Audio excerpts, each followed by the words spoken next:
बिस्मिल्लाहिर्रहमानिर्रहीम। अस्सलाम वालेकुम। आप देख रहे हैं यूट्यूब चैनल आम सी बातें। तहरीक लब्बैक का इजलास ख़त्म। अहम प्रेस कॉन्फ्रेंस। क्या अल्लामा साद हुसैन रिजवी को गिरफ्तार किया जा सकता है? इस वीडियो में हम इसी के मुतालिक बात करेंगे। नाज़रीन कराम, आज तहरीक लब्बैक पाकिस्तान का एक अहम इजलास हुआ जिसकी क़यादत तहरीक लब्बैक के सरबराह अल्लामा साद हुसैन रिजवी खुद कर रहे थे। और नाज़रीन कराम, तहरीक लब्बैक पाकिस्तान ने इस इजलास को इसलिए तलब किया था कि कल जो हुकूमत की जानब से पेट्रोल और डीजल की कीमतों में इजाफा किया गया है, क्योंकि चंद दिन पहले अल्लामा साद हुसैन रिजवी ने खिताब करते हुए हुकूमत को वार्निंग दी थी कि अगर अब पेट्रोल और डीजल की कीमतों में इजाफा किया गया तो फिर तहरीक लब्बैक पाकिस्तान सख्त रद्द-ए-अमल देगी।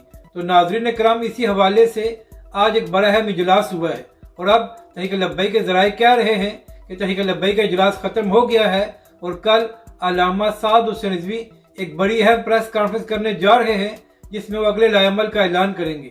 इसके साथ साथ नाज़रीन कराम, कुछ लोग ये भी कह रहे हैं कि क्या मौजूदा हुकूमत अल्लामा साद हुसैन रिजवी को गिरफ्तार कर सकती है, क्योंकि जब इमरान खान की हुकूमत में अल्लामा साद हुसैन रिजवी ने इसी किस्म का ऐलान किया था तो अगले दिन तहरीक लब्बैक के सरबराह को गिरफ्तार कर लिया गया था। मगर नाज़रीन कराम, इस वक्त मौजूदा हुकूमत के हालात बहुत पतले हैं और उम्मीद नहीं है कि वो तहरीक लब्बैक के सरबराह को गिरफ्तार करके अपने लिए एक नया महाज खोलेगी।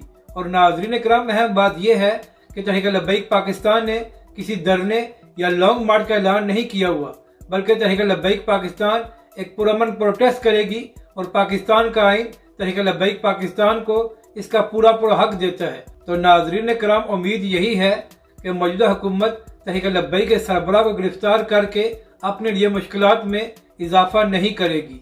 अपनी राय का ज़रूर इजहार करें कि आपको यह वीडियो कैसी लगी और हमारे इस चैनल को भी सब्सक्राइब करें।